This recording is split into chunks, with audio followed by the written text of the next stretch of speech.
Alors, on commence bien sûr par le grand 1, où on va essayer de comprendre pourquoi est-ce qu'il faudrait respecter les êtres vivants. Ce qu'on va voir, c'est que bien sûr, ça part d'abord d'un respect intellectuel, d'une reconnaissance intellectuelle des facultés des êtres vivants, et que très concrètement, en fait, ce qui se passe, c'est que on respecte les êtres vivants parce que ils ont des facultés qu'on partage avec eux. C'est là-dessus que reposent la plupart des arguments. On va voir dans cette partie deux sous-parties. La première concernera les êtres vivants en général, et la deuxième, les animaux. En particulier parce que c'est vrai qu'ils ont des facultés supérieures à la levure, au brin d'herbe ou à la bactérie. Voilà, donc grand 1, les facultés que nous partageons avec les êtres vivants nous invitent à les respecter. Grand A, parce que chaque être vivant poursuit un but. Alors, on va voir ici la théorie d'un certain Naes, ou Ness, j'avoue que je ne sais pas exactement comment ça se prononce, qui est un philosophe contemporain, les deux d'ailleurs, hein, Ness et Singer qu'on verra tout à l'heure, sont des philosophes qui sont encore vivants aujourd'hui, et Ness est le fondateur d'un courant qui s'appelle l'écologie profonde. Alors l'écologie profonde, qu'est-ce qu'elle pense? Alors elle pense qu'il faut être écolo. Donc qu'est-ce que ça veut dire très concrètement? Qu'est-ce qu'il faut noter ici dans le résumé? C'est qu'il faut respecter l'environnement. Mais c'est pas de l'écologie classique, c'est pour ça qu'on parle d'écologie profonde, parce que Ness pense qu'il faut respecter l'environnement pour lui-même, et pas pour l'homme. Je m'explique. La conception traditionnelle de l'écologie, c'est que, en fait, si on continue à détruire la planète, l'homme va disparaître. Donc finalement, on veut protéger la planète, mais pour favoriser la vie de l'homme sur la planète. D'accord? L'écologie profonde considère que la planète mérite d'être respectée en tant que telle. D'accord? Alors, pour que vous compreniez bien la nuance, on va rentrer un peu dans le détail, là, dans la justification. En fait, Ness part du fait que les êtres vivants ont une faculté incroyable, on l'a déjà vu, c'est la capacité de se maintenir en vie, et voilà, grâce aux 3 facultés que sont la capacité de se nourrir, la capacité de se réparer, de guérir, et la capacité de se reproduire. Donc un être vivant cherche à se maintenir en vie. De ce point de vue-là, on a l'impression qu'il poursuit un but. Je dis bien toujours l'impression que, parce que c'est pas un but qu'il poursuit consciemment, mais de fait, tout se passe comme si il poursuivait un but qui est celui de se maintenir en vie. Et la justification principale de Ness, que je vais expliquer, c'est de dire qu'il n'y a pas à hiérarchiser les différents buts poursuivis par les différents êtres vivants. Qu'on doit respecter le but poursuivi par chaque être vivant. Chaque être vivant a le droit de poursuivre son propre but. Alors, comment vous expliquer ça? En fait, vous êtes d'accord avec l'idée que les êtres humains poursuivent des buts. En gros, on a vu ça au tout début de l'année, que cherche un être humain? Il cherche à être heureux. C'est son but principal, tout ce qu'il fait c'est pour ça. Et pour être heureux, il va poursuivre d'autres buts, il va chercher le plaisir, les relations, l'accomplissement de soi. Okay, une poule, qu'est-ce qu'elle cherche? En gros, elle cherche à se nourrir, elle cherche du plaisir. C'est vrai qu'elle cherche pas trop à avoir des relations altruistes avec le coq, à fonder un couple durable. Non, la poule, c'est vrai qu'elle s'en fout un peu, elle se reproduit, puis c'est tout. Hein. Elle cherche pas non plus à avoir une forme d'accomplissement de soi, à construire une cathédrale, à aller en haut du Mont Blanc, non plus. Et en fait, ce que Ness nous dit, c'est... On a tendance à considérer que les buts que nous, on poursuit en tant qu'être humain, sont supérieurs aux buts poursuivis par la poule. Mais en fait, qu'est-ce qui nous permet de dire ça? Il va même plus loin, c'est-à-dire qu'il va dire que l'arbre, il poursuit un but. Alors il n'a pas conscience de poursuivre un but, certes, mais il cherche à maintenir sa structure, donc en fait concrètement à croître tant qu'il est un jeune arbre, et puis ensuite à se maintenir, il peut dans une certaine mesure se réparer, se nourrir, se reproduire, etc. Certes, il n'a pas conscience de le faire, mais il le fait quand même. Et en fait, qui sommes-nous pour dire que le simple but de se maintenir en vie, qui semble inférieur, parce que ça semble être moins que chercher le plaisir, comme la poule, et puis moins que chercher l'accomplissement de soi, comme nous. Mais en fait, finalement, il n'y a pas de raison de hiérarchiser ces différents buts entre eux. D'accord ? Plus précisément, ce qu'il faut noter aussi, c'est que En fait, pour Ness, il y a un biais qui est ce qu'on appelle l'anthropocentrisme. Qu'est-ce que ça veut dire l'anthropocentrisme ? Le mot l'indique en lui-même. Anthropos en grec, ça veut dire l'homme. Et centrisme, ça veut dire centré. En fait, nous, les hommes, on est centrés sur nous-mêmes. On considère que les buts qu'on poursuit, ils sont meilleurs, simplement parce que c'est les nôtres. Mais en réalité, il faut arrêter d'être anthropocentré. L'idéal de Ness et du coup de tout le courant de l'écologie profonde, c'est que tous les êtres vivants puissent poursuivre les buts qui leur sont propres, qu'ils en aient conscience ou non d'ailleurs, et qu'il y ait une coexistence pacifique entre tous les êtres vivants de la planète. Mais en fait, mais qu'il soit pas, il faut que cette coexistence soit pas au profit de l'homme forcément. En fait, les buts poursuivis par l'homme ont autant de valeur que les buts poursuivis par l'arbre ou par la poule, ou même par la bactérie. Voilà. Il n'y a pas à faire une écologie qui soit centrée sur l'homme, en fait. Il faut faire une écologie qui respecte les buts poursuivis par chaque être sur cette planète.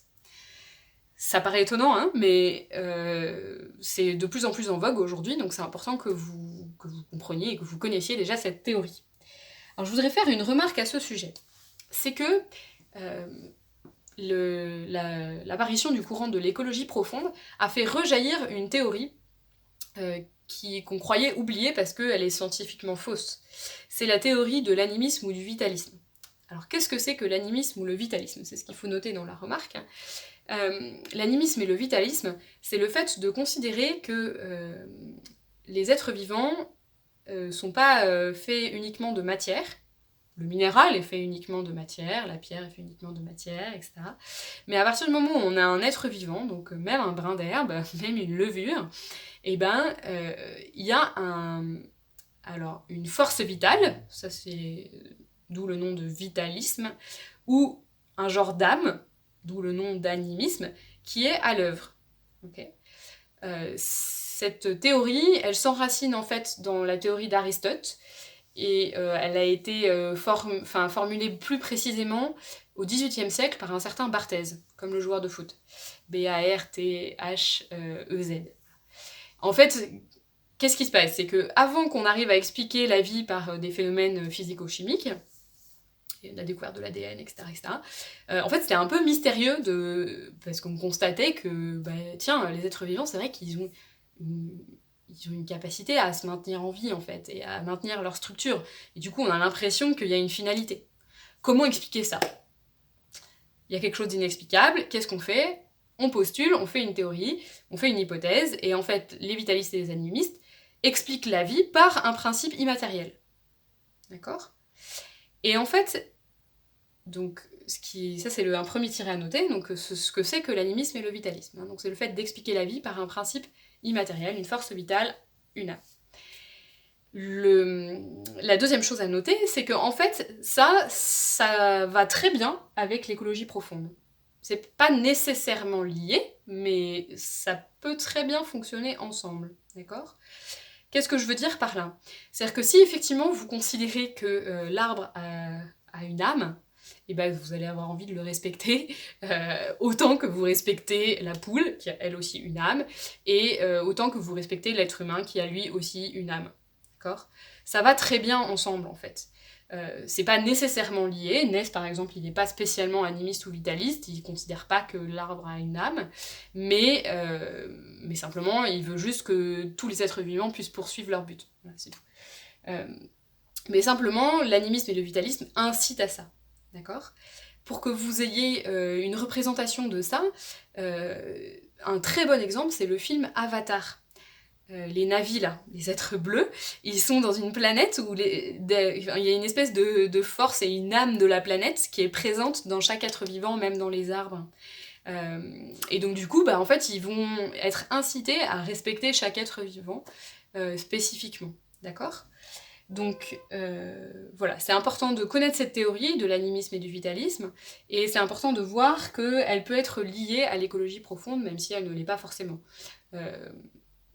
Dans l'autre sens, d'ailleurs. J'ai dit que Nest n'était pas vitaliste ou animiste, mais il y a des Aristote ou Barthès qui sont animistes et vitalistes, sont pas non plus pour l'écologie profonde. Enfin, à cette époque-là, bon voilà, on pouvait reconnaître que les arbres avaient un genre d'âme, hein, pas comme nous, mais voilà.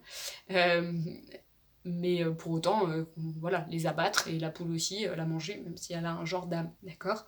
Les deux ne vont pas forcément ensemble, mais peuvent aller ensemble. Voilà. Dernière chose à noter dans la remarque, un troisième petit tiret, c'est que ça, l'animisme et le vitalisme, ça peut être utile pour un sujet du type la vie peut-elle s'expliquer scientifiquement? J'espère vraiment que vous ne tomberez pas sur ce sujet, parce que c'est compliqué, puis c'est pas très intéressant, enfin, c'est pas vraiment philosophique en fait, c'est plutôt scientifique comme sujet, mais où c'est de l'histoire de la science, parce qu'en fait, pendant des années, on a cru qu'on pouvait pas expliquer la vie scientifiquement, qu'il fallait postuler un principe immatériel, nanana, et ben maintenant on pense que oui, d'accord, mais du coup, voilà, il faut connaître ça si jamais vous avez ce sujet.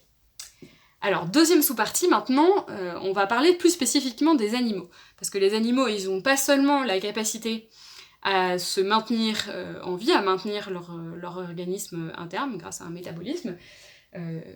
Ça, ils l'ont, comme les végétaux, mais ils ont une capacité supplémentaire, une faculté supplémentaire qui est la sensibilité. Et pour un philosophe contemporain, aussi à nouveau, qui s'appelle Peter Singer, et bah du coup, ça fait qu'on devrait respecter les animaux. Très concrètement, si on devait résumer sa position, il dirait que la règle d'or s'applique aux animaux. La règle d'or, c'est ne fais pas aux autres ce que tu ne voudrais pas qu'on te fasse, et fais-leur ce que tu voudrais qu'on te fasse. Et ben en fait, les animaux, ils ont une volonté. Ils veulent qu'on leur fasse des choses, et il y a des autres choses qu'ils ne veulent pas qu'on leur fasse. En raison de quoi? En raison de leur sensibilité. Il y a des choses qui leur font plaisir, et des choses qui leur font souffrir. Et pour lui, bah voilà, c'est à partir du moment où un être est doté de sensibilité, c'est-à-dire est capable de ressentir du plaisir et de la souffrance, eh bien il faut la règle d'or s'applique dans son cas. Alors il y a une justification assez précise à ça. La première, c'est de bien constater qu'effectivement les animaux, ils ont une conscience sensible. Les animaux, ils sont capables de ressentir du plaisir et de la souffrance. L'arbre, non. Un arbre, en fait, si vous lui arrachez une feuille, normalement vous le savez, mais il n'a pas mal, d'accord? Parce que pour avoir un minimum de conscience sensible, il faut avoir un minimum de système nerveux. Okay, les animaux ont ça. Ça va... très concrètement, ça les aide à se nourrir convenablement, parce que en général, on définit un animal en disant qu'il a la capacité à se mouvoir, à être en mouvement. D'accord? La plante, elle est enracinée, donc elle bouge pas. Le chien, il gambade partout. Alors, le problème, c'est qu'il y a des cas limites, hein, genre l'huître et le tournesol, mais enfin bon, en gros, c'est ça. Et en fait, l'animal est capable de se mouvoir, il mangerait tout et n'importe quoi s'il n'avait pas aussi une sensibilité, donc une capacité à ressentir du plaisir et de la douleur. Donc, les animaux possèdent une conscience sensible qui leur permet de se nourrir convenablement, donc c'est une ramification, si vous voulez, un perfectionnement de la première capacité qui est la capacité de se nourrir, et Singer nous dit, attention, hein, quand je dis conscience sensible, il parle pas de la conscience réflexive. Vous vous souvenez que le mot conscience a deux sens. C'est vrai qu'il y a très peu d'animaux qui ont conscience d'eux-mêmes. Si on les met face à un miroir, en fait, ils comprennent pas. Ils croient que c'est un autre animal en fait qui est en face d'eux, et ils se reconnaissent pas eux-mêmes. Mais par contre, les animaux ont, pour l'essentiel, une conscience sensible. C'est ça qui compte, et il faut le reconnaître. Alors, le deuxième argument, en fait, c'est une réponse, c'est plutôt un contre-argument. En fait, Peter Singer répond à tous ceux qui disent « Non mais... En fait, il faut respecter uniquement les êtres qui possèdent la raison. La conscience sensible a cette capacité qui est tout en bas de l'échelle, elle est pas importante. Ce qui compte, en fait, c'est la raison. » Mais en fait, il dit pourquoi? Enfin, déjà, si on faisait ça, il faudrait respecter aussi des animaux qui ont une forme d'intelligence. Donc c'est le cas, hein, il y a certains animaux qui ont une forme d'intelligence. Les éléphants sont quand même très intelligents, les pies aussi, enfin bref. Donc déjà, c'est la première chose. Donc il faudrait au moins respecter ces animaux-là. Mais en plus, il nous fait prendre conscience que c'est pas du tout le critère qu'on utilise au quotidien. Au quotidien, par exemple, on respecte un bébé, on essaye de pas lui faire mal, de pas le faire souffrir, de pas le tuer, d'accord? Évidemment, ça paraît juste évident. Pourtant, un bébé, il sait pas réfléchir, il possède pas la raison. Simplement, il a quoi? Il a une capacité de souffrir ou d'avoir du plaisir. Et donc, s'il est capable de souffrir, eh ben, on le fait pas souffrir, c'est tout. Voilà. Donc, la raison, en fait, est pas un bon critère. En réalité, ce qu'il va nous dire, c'est que quand on essaye de trouver un autre critère, par exemple la raison, on fait preuve de ce qu'il appelle du spécisme. Alors, le spécisme, c'est un terme qui a été plus ou moins forgé par lui et repris ensuite par plein d'autres gens. En fait, c'est une autre façon de parler de ce que Ness appelait l'anthropocentrisme. J'explique. En fait, on a vu que l'anthropocentrisme, c'était le fait de considérer que notre espèce, l'espèce de l'homme, anthropos, était supérieure aux autres espèces. Voilà. Et en fait, l'anthropocentrisme, du coup, conduit à hiérarchiser les espèces. Et en fait, ce que Peter Singer veut nous faire remarquer, c'est que il y a déjà un concept qui existe, qui est le concept de racisme. C'est de considérer que certaines races, entre guillemets, humaines, sont supérieures à d'autres. Par exemple, considérer que les noirs sont supérieurs aux blancs. Et ben en fait, il nous dit, l'anthropocentrisme, ça nous conduit à faire la même chose, mais au niveau des espèces. Considérer qu'une espèce est supérieure à l'autre. Ce qu'il appelle du coup du spécisme. Le spécisme, c'est un genre de racisme, mais envers les animaux. C'est de considérer qu'on est supérieur aux animaux. Le spécisme découle de l'anthropocentrisme. Voilà. Et en fait, Peter Singer dit mais c'est incroyable la mauvaise foi dont on est capable de faire preuve quand on essaye de montrer que nous, on est supérieur aux êtres animaux. Et en fait, on va utiliser des arguments aussi absurdes que les gens qui essayent de justifier que les noirs étaient inférieurs aux blancs. Alors lui, il s'intéresse pas à la question des êtres vivants, des plantes, etc. Là, parce que eux, ils ont pas de sensibilité, donc pour le coup, il fait quand même il y a un genre de spécisme chez lui, quand même, parce qu'il considère quand même que du point de vue de la sensibilité, les espèces végétales sont inférieures. Mais du point de vue de la sensibilité, pour lui, on est égaux aux animaux. Conséquence de ça, il faut être végétarien et vegan. C'est tout. On se voile la face. On veut pas voir que dans notre système actuel, les animaux souffrent. Déjà, on les tue, mais c'est pas seulement qu'on les tue, nous dit Peter Singer, c'est les conditions d'élevage sont juste absolument déplorables.